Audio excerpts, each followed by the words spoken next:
Ladies and gentlemen, once again, I would like to invite Professor Stuart Reed. And with the name of God Almighty, we start Bismillah ar-Rahman ar-Rahim. Stuart Reed is one of the co-founders of Effectuation Theory of Entrepreneurship. And he is the gentleman who has been instrumental in writing very interesting books and papers on effectuation. And he is the one, when we show you the Freitag case, we show the Freitag case as part of our curriculum. So Stuart Reed is the one who is the one who has designed those. And I love his experiential style. And he has been teaching at IMD Switzerland and very other good places. He has been a practitioner as well. Oh, IMD. He has been a practitioner. I was just having my coffee. Actually, I realized it's an IMD mug. Oh, wow. So serendipity, Yes, lemonade principle. So Professor Stuart Reed has been a founder of Effectuation. He manages a website called www.effectual.org, where you can find a lot of material for teaching, for reading, and so on. And so I have met him twice, and I'm thankful to him that he remembers me. He has made me his friend. So I'm one of his friends. Is it right, sir? So, absolutely. And Shahid, I could never forget you. Great. So I think we over to Stuart. Stuart, we have like 50 minutes and then 10 minutes Q&A. People can ask through chat box. So you are free to do what you like. You are the boss now. You are the CEO. Okay. And you can. I'm the assistant CEO behind you for sure. But I am honored to be invited to join you all. And I want to say first, thank you for being willing to stay up late with me for this night course. As you can see, it's the middle of the day here, but yes, I appreciate your willingness to stay with me. I have a question for you, Shahid, which is, so I have a presentation about effectuation, which of course I'm happy to share. Yes. It sounds like you have already discussed a lot about effectuation. And so the question is, would you prefer that we do things that are more interactive or questions? I think we did it very recently, 2-3 days ago we discussed. Okay. I think if you can do for half an hour, it will consolidate, because I think effectuation is simple, but still it takes a while. You have to live effectuation. Effectuation is something you have to live with. So I think you're much more senior than me, much more experienced than me. Still 30-35 minutes would be good, I think. Am I right, Tala? Because I think he's an experienced guy, and Saraswati came to a previous batch. This is altogether a new batch. So if you explain something, that will be recorded forever for us. So it will be something, an asset. Okay. Well, let me do that. I'm going to share my screen with a presentation, but I think that means that I will not be able to see chat. So I will keep on updating you if anything interesting comes. That was just what I was going to ask. Which from my is, chat box, I could. Yes, so I'm counting on you, Shahid, to keep just keep track of the chat. If there are questions, feel free and just stop me. I'm happy with that. Okay. Gitala, can you hear? I can hear you. Yes, sir, I can hear you. Hello? Yeah. Okay. Yes. So. Co-host. Uh-oh. Are we getting echoes? No, it's okay. No, there was a friend who was, I will make you ghost, Abdullah, wait a minute. Okay. I am talking about Stuart Reed. Okay, no problem. Oh, okay, he's there. Okay. So can you all see the start of a presentation that says effectual entrepreneurship with the mountains of Pakistan in the background? Oh, yes. Yes. Yes, we can. Excellent. Okay. Yes. Good. Well, as I said, it is my honor to join you all. I'm actually I'm a retired professor, so Shahid brings me out of retirement to come and chat with you all. And I've worked both in the US and also in Europe, and also spent a good amount of time in Asia and also the subcontinent. I've never been to Pakistan, but I would love to go. I have spent a lot of time in India, and I always enjoy my time there. And so yes, so it is a pleasure to get a chance to chat with you all. I'm going to go through talking a little bit about effectuation, where it came from and how it works, and I am more than happy for questions. So one of the things that Shahid does very colorfully is illustrate the differences between conventional wisdom, which is what is often taught in school, the differences between that and effectuation. And my descriptions are nowhere near as colorful, but I'm just going to review so that you know how I describe that. And if you go to business school today, by and large, they will tell you that entrepreneurs go to the shower and they come up with a brilliant idea, and then the next thing they do is they get online and say, if every person in the world bought my brilliant idea, it would be a huge market and I would make a lot of money. And then I would need to go and, of course, raise some money from a venture capitalist. So I would create a business plan to go out and raise some money. And once they give me money, then I would build and grow some huge venture and, of course, take it public, ideally for a lot of money, even more money, and then ultimately go off and sail in the Bahamas, or in your case, maybe the Seychelles or the some of the islands in the Indian Ocean, but to go on vacation. Yes. So this is what we typically teach in business school, and the real problem with it is that though it sounds exciting and it matches stories that you hear in the news about companies like Google or Amazon, it does not represent the majority of companies which are created by entrepreneurs in the world. The fact is that only 0.04% of companies, startups, even in the US, ever even get venture capital. So what do the other 99.6 do? And the answer is they do something different from this. And that's where we started to investigate in effectuation. And effectuation is really the answer to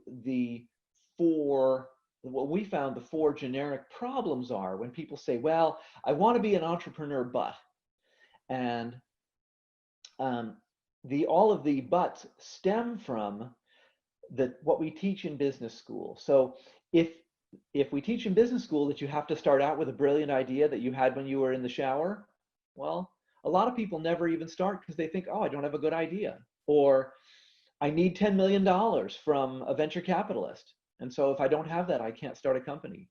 Or if I don't make a company that becomes Google, I'll never be successful.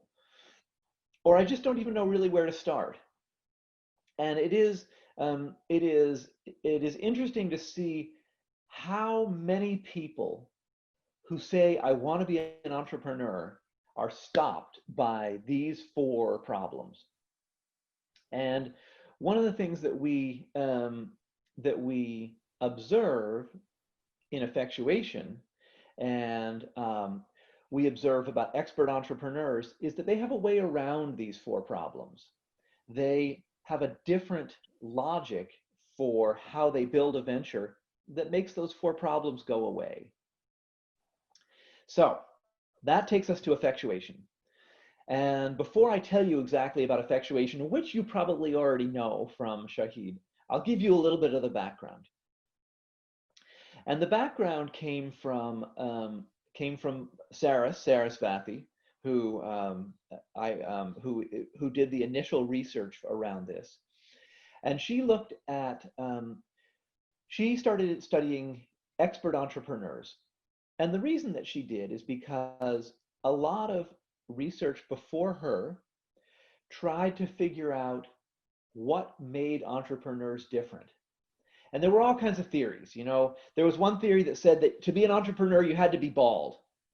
And of course, well, that's great for people who are bald, but what if you're not bald and you want to be an entrepreneur?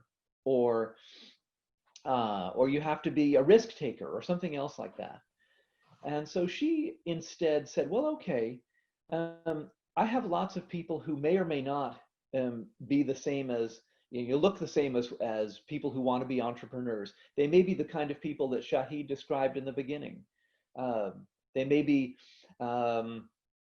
mothers at home, or people who are unemployed, or people who have a particular interest in the world. They want to, they like selling nature photographs. Who knows? And so she went out and did research on people who had learned how to be experts in entrepreneurship. And so she took a look at people who had started a number of companies, people who had been working on it for at least 15 years, people who had experienced both success and failure, and people who had also experienced extreme success. So they'd at least taken a company public or brought it to the public markets, which in the US certainly is one representative of success, but I'll argue it's not the primary one. And she went to them and she presented them a problem and watched how they solved the problem to see what they had learned in the process of starting their companies. And the 5 things I'm about to tell you are the 5 things that they learned, which are different from what we teach.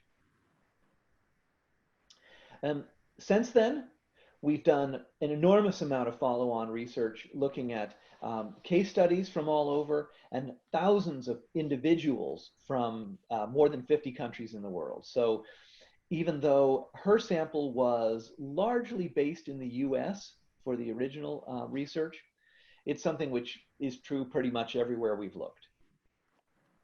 So what's the key finding? The key finding is that the people who have become experts in entrepreneurship don't do what we teach. They don't go through that process that I started with at the very beginning. Instead, they think about what are the things that they can do that are going to enable them to control the outcome, things that they can do to shape their venture and the future. And that's what we call effectuation. And what makes it different from what we teach is it doesn't require prediction, because prediction is what underlies, for example, the process of creating a business plan or creating market projections or anything else. So then you say to me, well, okay, that sounds great, Stuart, but how do you control the future? How do you control a venture? Don't you all want to know that? The answer is this. Yes. Yes, thank you. I just wanted to make sure that I hadn't put everybody to sleep already. Okay, so the answer is this, which is that while we teach entrepreneurs in business school to be these heroes who kind of go off and find an opportunity on their own, expert entrepreneurs instead work very interactively with all the people around them who are willing to work with them to create something new. So one of the big differences is co-creation and the ability to collaborate with people and even change what you're doing based on who's willing to work with you. One of the ways that we describe this, which you may or may not find useful, is the following, which is when you think about how you go out in the world and you work with the world, you really have 2 choices. One of the things is you can try and predict what's going to happen in the world and then make sure that you take advantage of that. And the other alternative is you try and go out and make something happen in the world. And then by virtue of you making it happen, you know what's going to happen. And we describe the 4 different approaches to this as follows, which is if you try and go out and make a prediction, so you say, I predict that everybody in the world wants to buy an IMD coffee mug. Then you go out and do research to see what the market looks like for IMD coffee mugs. And if the research looks good, you make a lot of them and then you go out and sell them. And that's what we call causal approach. The adaptive approach says you don't try and do either one. You basically look and see what's going out in the world and you try and keep up with it. So you go to the marketplace and you say, oh, why look, everybody's selling IMD coffee mugs. I guess I should make some. That's what the adaptive approach looks like. There are very few people who are successful being visionaries, but there are many who try. My best example for companies who are successful being visionaries would be, for example, Microsoft. So they are so big and they control so much of the market that they can both predict it and control it. In other words, they have so many copies of Microsoft Windows out there that they can predict that when they release a new version, well, 90% of those people will upgrade to it. So they know they have a market of 90% of whatever their current market is. So they can say, well, we're going to be visionaries and we're going to change the color of Microsoft Windows to green. And so they can both control the world and predict it at the same time. But the fact is there are not many Microsofts in the world. And that takes us to the effectual corner, where the focus is not trying to predict, but instead trying to control. So with my IMD coffee mug, instead of trying to predict how many people want to buy it, I would, for example, go to the market and I would start asking people, do you like this coffee mug? If I made one, would you buy it? And if people started giving me money to buy it, then I would have started controlling the future instead of trying to predict it. So 5 principles for doing it. This is as close as we get to a test or an exam, I think, because I know that Shahid has already told you this, so I'll go through them quickly. Basically, principle number 1, start with you. You have all the resources that you need already to get going, and they are unique to you. 2, don't make big bets. Big bets generate big losses. Make small bets, bets that let you try something, learn from it, even if you fail. Work with other people. Don't be afraid to let somebody tell you that yes, they want an IMD coffee mug, but it has to be green. If they're willing to work with you to make it green, providing you resources to make it, money to support it, they become part of your crazy quilt and they help you control the future. Don't be afraid of surprises. If you make a prediction for a market and the market turns out to not be there, that's a very sad surprise. You probably wasted a lot of money and time.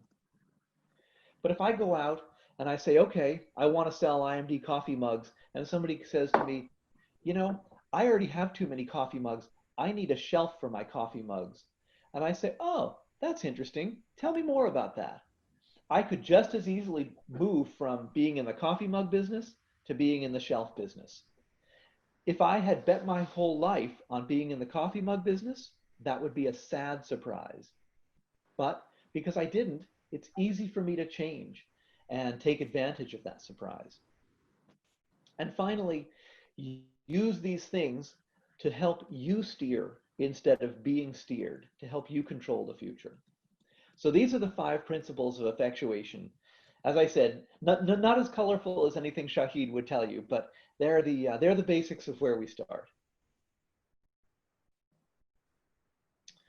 So for each one, I have a brief story for you, and I think that we have time for them. So I'm going to give you I'm going to give you just the highlights of the stories, and then I think I'll probably turn things over to questions.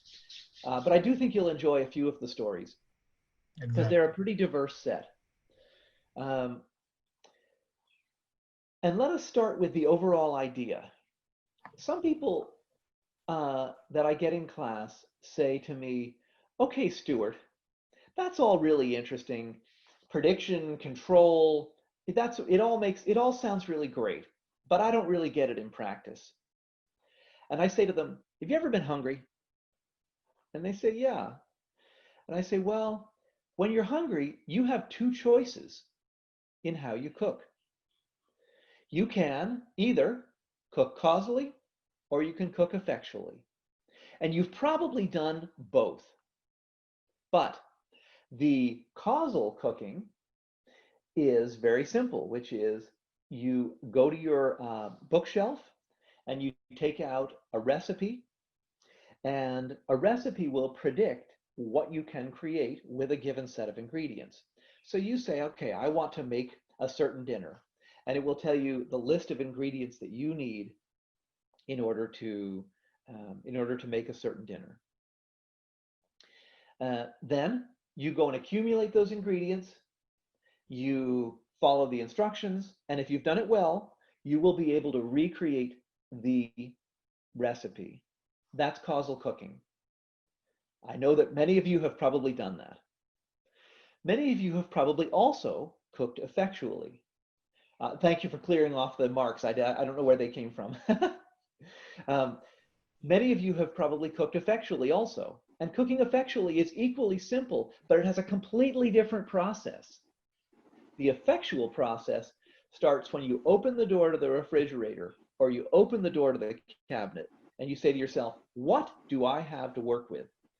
And then you think, how can I put what I have to work with together in an interesting way that's going to give me dinner? And that is the heart of the difference between effectuation and causation.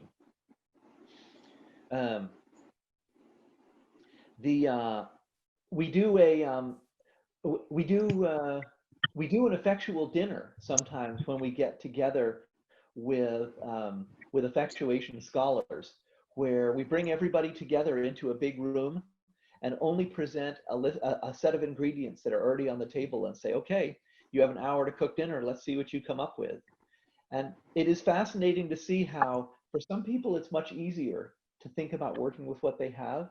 And for some people, they say, oh, I need a recipe.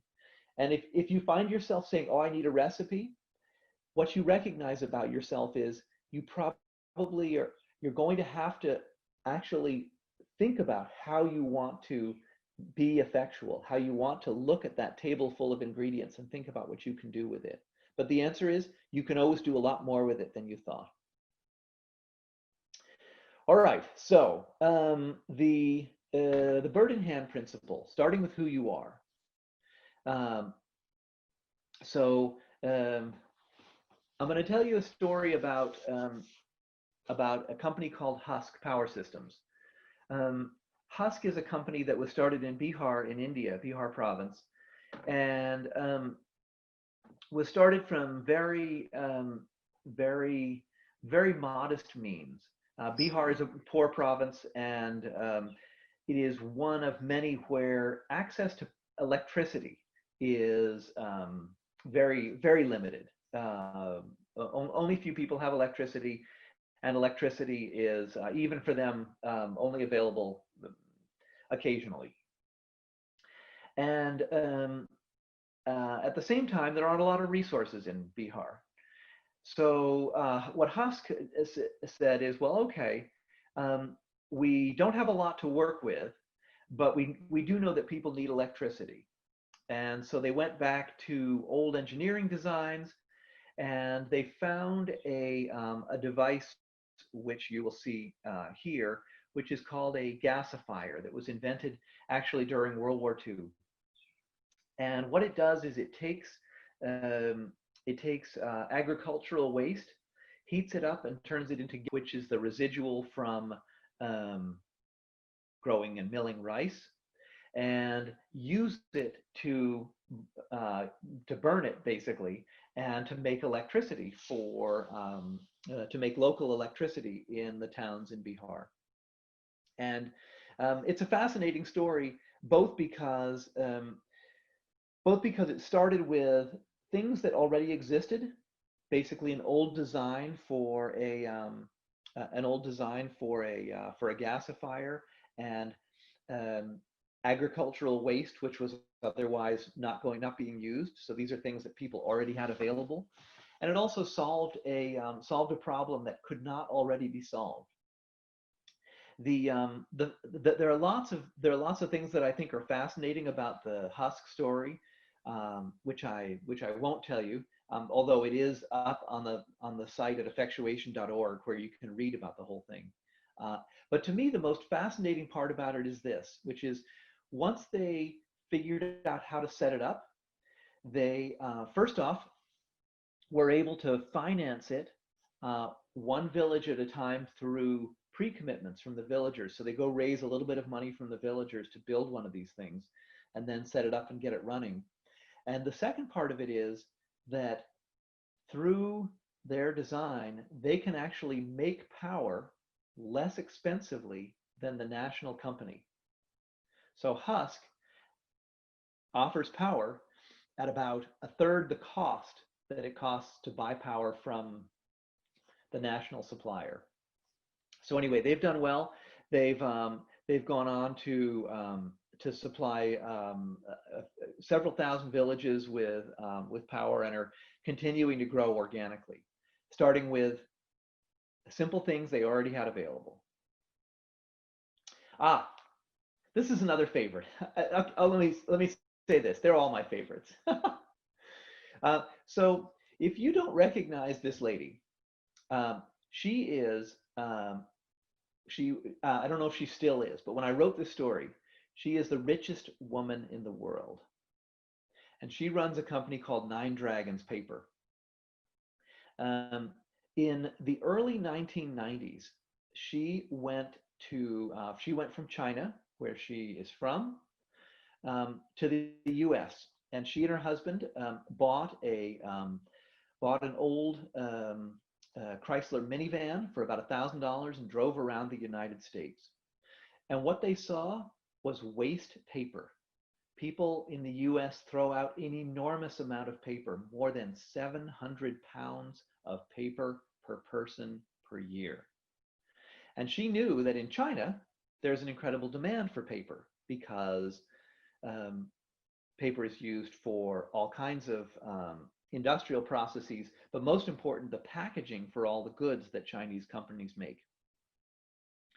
And so while she was driving around the US with her husband, she went to companies who were collecting waste paper, and she started buying waste paper and putting it into containers that were being shipped back to China empty, because there are a lot of containers which get shipped from China to the US full of electronics, but they get shipped back empty because the US doesn't export much to China. So she filled them up with waste paper, shipped them back to China, and she built a company called Nine Dragons, which takes recycled paper and turns it into new packaging for Chinese manufacturers.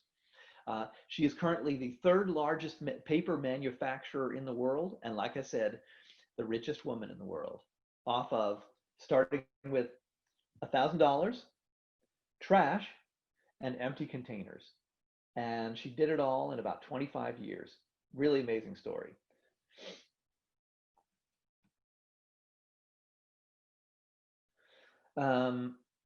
The idea of bringing people together to work with you is something which a lot of people who have worked in the corporate world find very hard. And the reason they find it hard is because we tell them that they cannot share with other people. They have to compete, and they need an advantage to compete. And people find that very, very difficult. And it's one of the critical insights behind Grameen Bank, which is, well, okay, so it's another one of my favorite stories, because the Grameen Bank, which is a story that I'm sure you probably many of you probably know, was started as a bank that is composed not of employees, but of people who self-select to act as representatives or lenders for the bank. So the basic idea behind the Grameen Bank is the Grameen Bank provides a small amount of capital to one individual in a small community who makes microloans to other individuals in the community. Small, very small loans to enable people in the community to start businesses. So the bank, instead of trying to form a big corporation and hire employees, instead distributed the entire operation through to communities, starting in Bangladesh. And completely different from any other commercial bank, UBS or Citibank or any bank that we might know here in the US. But that's what made it so successful in providing such an impact to people who need a little bit of money in order to get a entrepreneurial business going in a place where there is not a big commercial bank. Since then, there are, the last time I looked into this, there are 8 million women entrepreneurs in Bangladesh who've been funded through the Grameen Bank. And the model for the Grameen Bank has been replicated by a number of other funding institutions now. But the core insight that instead of trying to compete in the marketplace, figuring out how to bring people in to work with you is a very powerful way of controlling the environment. Let's see. Okay, lemonade. Oh, surprises. Yes, here we go. So this is a story of surprise, another story of surprise, and it starts out as sort of a sad story because it's a story about an American entrepreneur who named Jim Poss, who really had some big ideas and tried to follow the model that we teach in school. And he said, "Oh, I want to change the world. I need $100 million to make wind energy or solar energy, renewable energy." He had all these big ideas, and he went to go get funded by the venture capitalists, but nobody would give him money, and it was a very sad start to a story. But in the process, while he was out talking with people about his ideas for renewable energy, one of the problems that he found was a very simple problem, which is that in the US, most commercial trash cans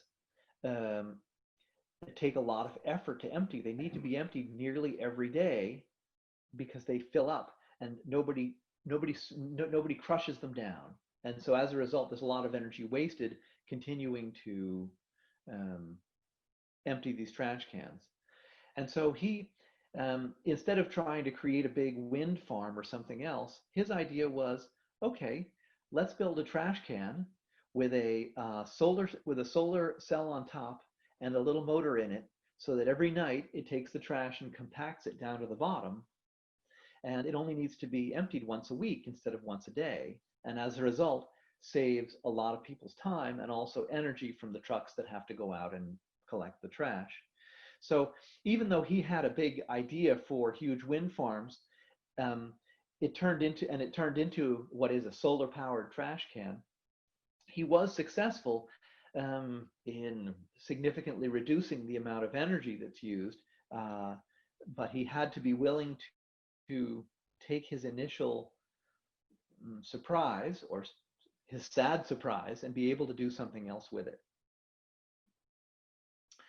Let's see, my last story for you. My last story for you is, yes, control. And how do you shape the future? And this last one is one for the engineers in the crowd. because the stories that I've given you so far are, have been more sort of based on either microfinancing or garbage-based businesses. But the fact is that effectuation works also at the at very high-tech companies. And this is a story of Mir Imran, who is the founder of Incube Labs, and he founded Incube not because he was a not because he had a great idea himself, but because he wanted to create a platform for other people who had ideas. So basically, Incube is a place where you can go if you're a scientist who has a discovery and you want to take and you want to make it, you want to commercialize it. And so his company Incube has generated a huge range of different products, mostly in the medical area, that are none of which he really invented himself, but that he provided a platform for people to come and work on with him, so that they can take and bring bring their ideas to the market. And so it's a fascinating, I think, example, because it really highlights the power of the platform as something which really enables effectuation. His is a platform for creating technology innovations, but eBay is a platform for more than 1 million. There are more than 1 million entrepreneurs in the U.S. now whose primary income comes from selling used stuff online on eBay. And so eBay is another platform which enables people to act effectually. It provides a foundation for people to bring what they have, work together with other people, and create a business. So there are a few of the scientists he's worked with. So Right. anyway, those are the 5 stories that I have for you, which illustrate the principles. There's lots more that I could talk about, but I think what I'd rather do is at least ask Shahid if we have questions which would be interesting to talk about. Exactly. So wonderful presentation, and I think we would have missed it because with your words, even I learned actually. It got my many concepts refreshed again, different perspectives.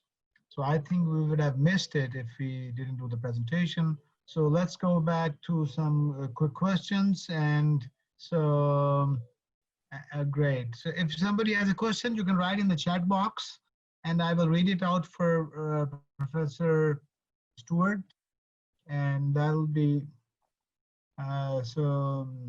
exactly. So we can take some questions. Asam Hussain from Islamabad is saying that effectuation is really creative, and he says that yes. Has there any been recent examples of successful startups who were started using effectuation? Sure. If it still works with technology, so many people ask that maybe an IT world and the Silicon Valley model in Pakistan, when we look at Silicon Valley model, we think that there will be a lot of VCs and angels and something will come in. So I think that's the question coming from us. Okay. Can I pause on those two, Shahid, and talk a little bit about both of those things? Yes, please. Okay. So there are 2 questions. One is creativity, and the other one is Silicon Valley type startups. Yeah. Yes. Okay. So one of the things that we observed about effectuation once we started really trying to understand it is how close it is to what other people, not us, what other people have learned about creativity. And if you go and you read about creativity, one of the first things that you'll see is that there's no such thing as a creative person. There's people who have learned to be creative, and there are very standard ways of being creative. And some people never bother to figure it out. And so, yeah, they're not creative, but it doesn't mean they're not creative people. It just means they haven't figured out how creativity works. And creativity, when you break it down scientifically, is nothing more than transforming existing things in the world. And we in effectuation would call those things your resources or your bird in the hand. But if you're a creativity scholar, what you say is, oh yeah, well, those are just resources. And when you think about creativity, all creativity falls into one of 7 ways of changing that resource. You're transforming it. In other words, you can make it bigger, you can make it smaller, you can add something to it. But there's nothing magic about creativity. And so, so it is useful to know that effectuation and creativity are actually very closely tied. And if you feel like to yourself you want to be more creative, my answer is effectuation is one of the paths there. Start with what you have and then start doing the things that effectuation suggests, and you're actually doing pretty much of what people have learned about creativity. So it is whoever made the comment about creativity, the answer is yeah, that's right. The second comment that I want to make is about Silicon Valley type startups. In the back half of the presentation there, I have the story of Airbnb, which for those of you, does Airbnb operate in, I know it operates in India. Does it operate in Pakistan? I don't think so. No. Yeah. No. Anyway, so for those of you who haven't heard of Airbnb, it's a very successful basically, what's the right word? Hotel, not hotel sharing, sort of like, what's it called? It's a very successful way to find a place to stay, okay? And it's peer-to-peer, so people post, an apartment or even just an empty bedroom on Airbnb, and then other people say, I want to rent it for a day or a week or whatever. Yeah, Airbnb is active in Pakistan. Are they? Active. Okay. Yeah. Okay. Yeah. Thank you. I didn't You're know. welcome. Yes. As I said, I've used it in India and it works great. But anyway, but I didn't know. So yeah. So Airbnb. So if you go to look at Airbnb now, you know that they're one of the stars of Silicon Valley. They're worth billions and billions. I don't know how many billions of dollars. Less since COVID, but they're still worth billions of dollars. But they started very effectually.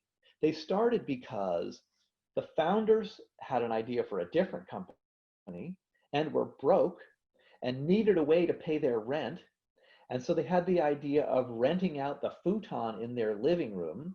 And so they posted that online and said, if you want to stay on a futon in San Francisco, you can come and pay us, $50 a night and you can sleep on our futon. And that was the beginning of Airbnb. Very basic, low affordable loss, very basic use of resources, and very basic access to other people's commitments. So they didn't spend any money to launch Airbnb, and they didn't spend any money until somebody came and said, yes, I want to sleep on your futon. And so even Airbnb, it started very effectually. And the venture capitalists did not get involved in Airbnb until well after Airbnb started being successful, and then they needed to grow.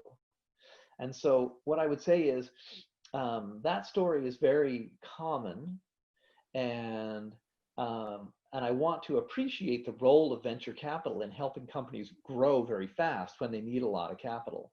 But a lot of the companies that even in Silicon Valley, were started very effectually. Great. One of interesting, our Dr. Jamil is asking a question that he likes your presentation. He said that people who are pro-causal, when they look at the same success story which came out of effectuation, they get a different message. Because when they see from the strategy lens, they come up with a vision, strategy. Somehow the whole story is distorted. Like, the Honda effect story? The Honda effect story when the Honda motorcycles were sold in California. And so the strategy professor saw it in a very different lens. But the Japanese said that your lens is not correct. It was not the correct story, it was the factual story. So any take on this?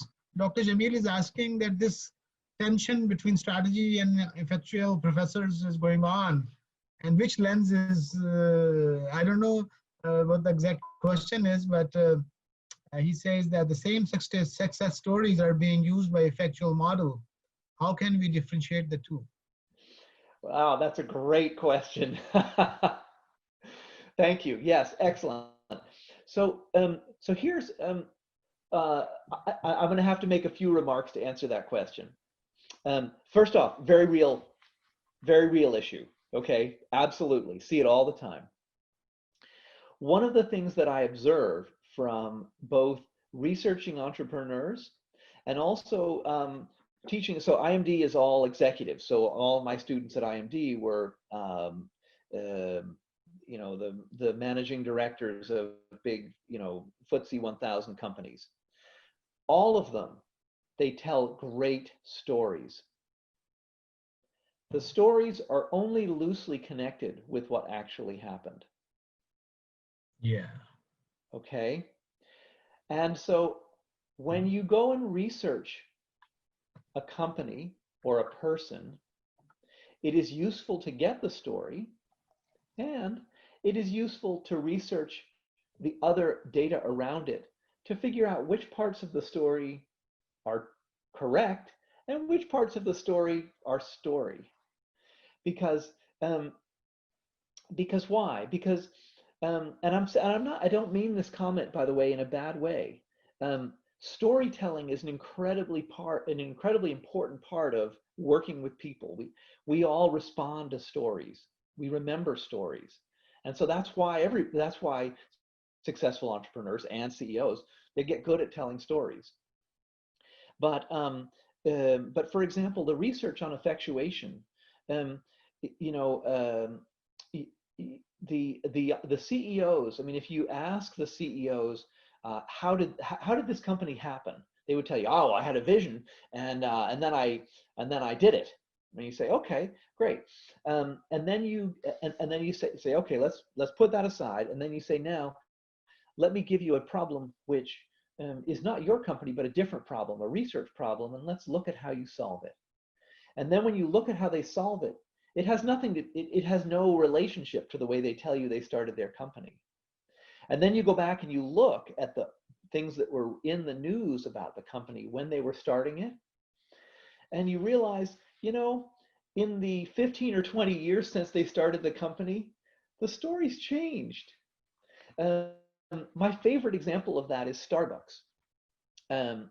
Because for those of you who like your coffee and you follow Starbucks, there's a book by Howard Schultz called Pour Your Heart Into It.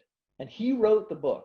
And if you read the book, the story in the book says, here I was in the United States and people drinking bad coffee, and I went to Europe and there was good coffee, and I decided I'm going to bring good coffee to the United States. And so I started Starbucks. So you sort of have this idea that he was this visionary. But then you go back and you read the stories about Starbucks and how it was originally founded and where it came from and the steps. And the original Starbucks, it didn't even sell cups of coffee. It was actually a small place that sold coffee beans. Didn't even sell lattes or made coffee. And it has nothing to do with the Starbucks today. The Starbucks today is totally different from the one that he started 25 years ago. But he tells a great story. So my answer to your question is yes, absolutely. And be sure that if you're going to use a story as a foundation, that you get all the details on it, and that you understand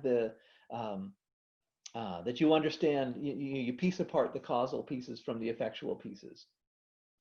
And the last comment, by the way, is I love the Honda scooter story, Shahid. Yes.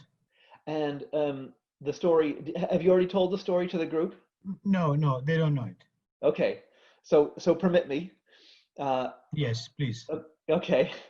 So the story is this, which is in the 1950s, Honda Motor Company decided that they wanted to come to the United States and compete with Harley Davidson, who built the big motorcycles.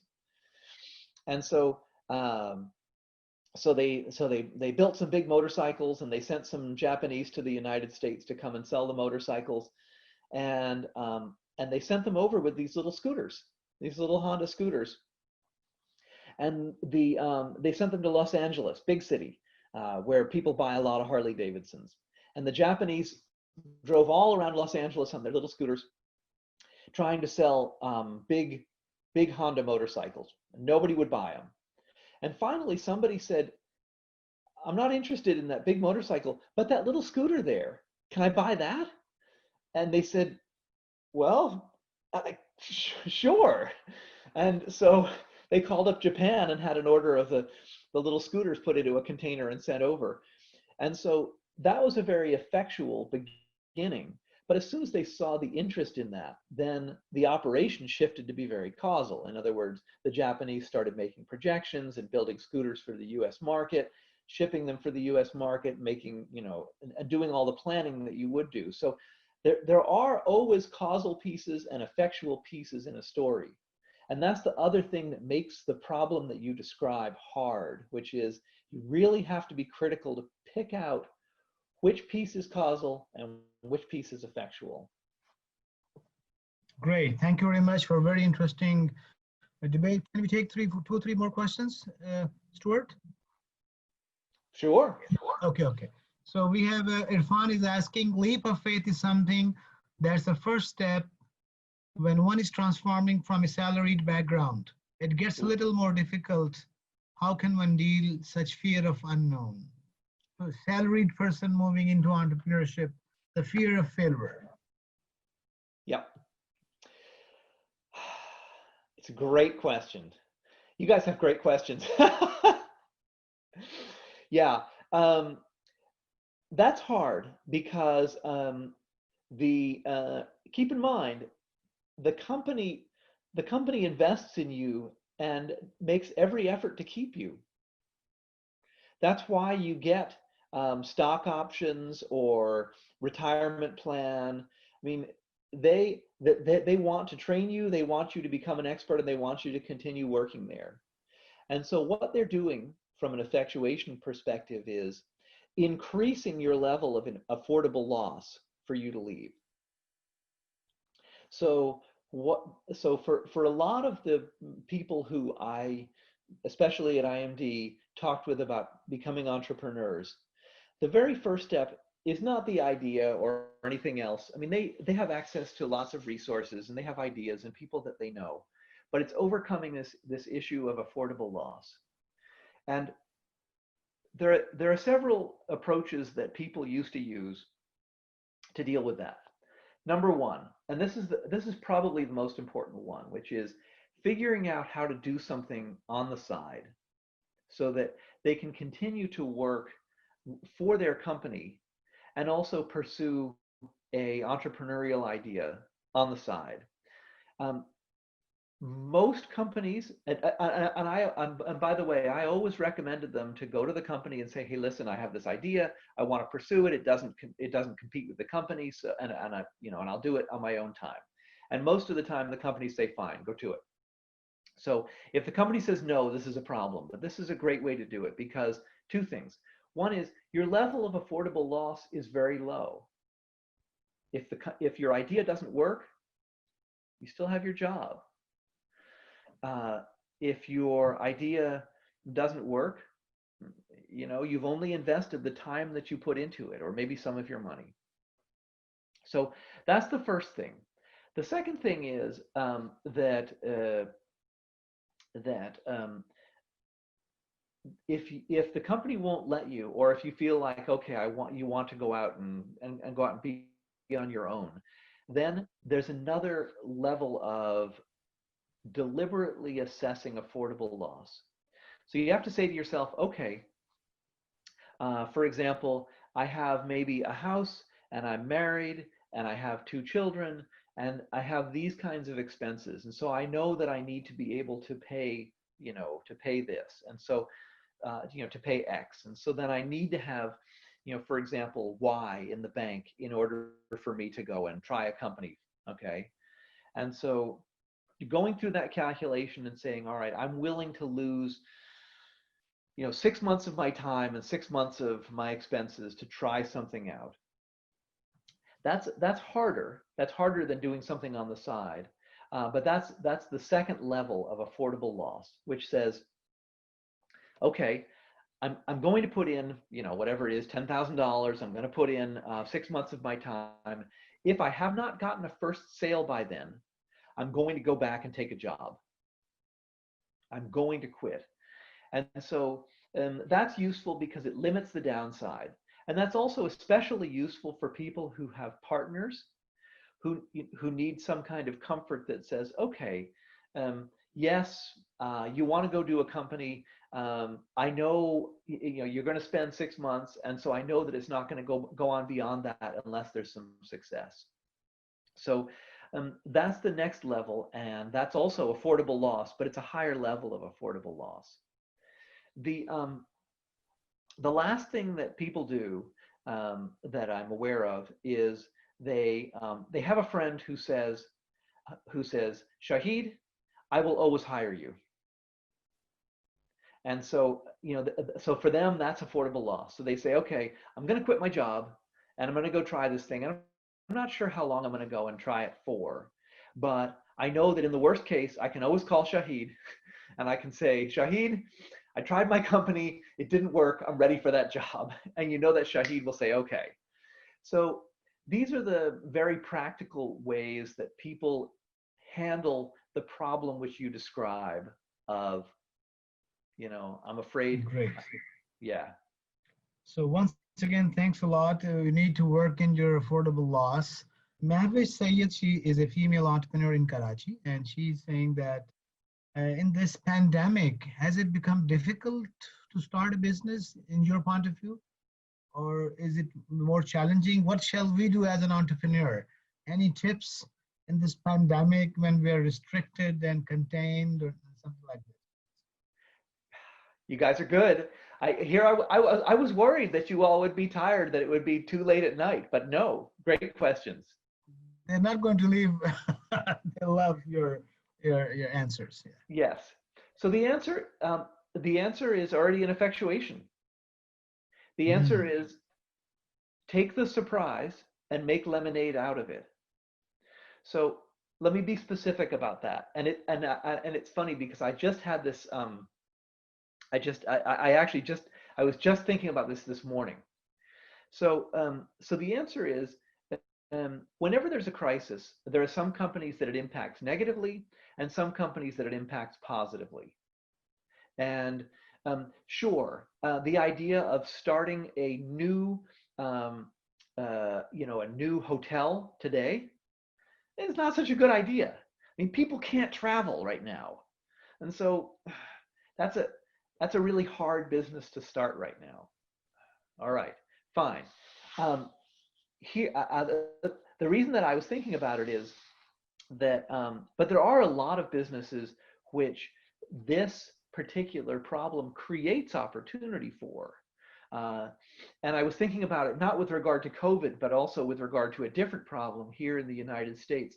So for those of you who follow the news in the United States, there's been a lot of unrest here around race and race-related issues also, in addition to the pandemic. And I walked this morning, very early in the morning, through Portland, through the city of Portland. And there were a number of trucks out on the street cleaning the graffiti off of the side of the buildings, which the protesters had sprayed on the buildings last night.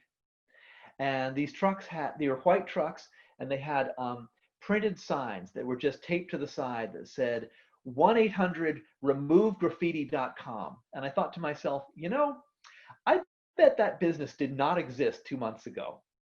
I mean, Portland is otherwise a very clean city. You just don't see a lot of graffiti, but all of a sudden there's a lot of graffiti. And somebody woke up in the morning.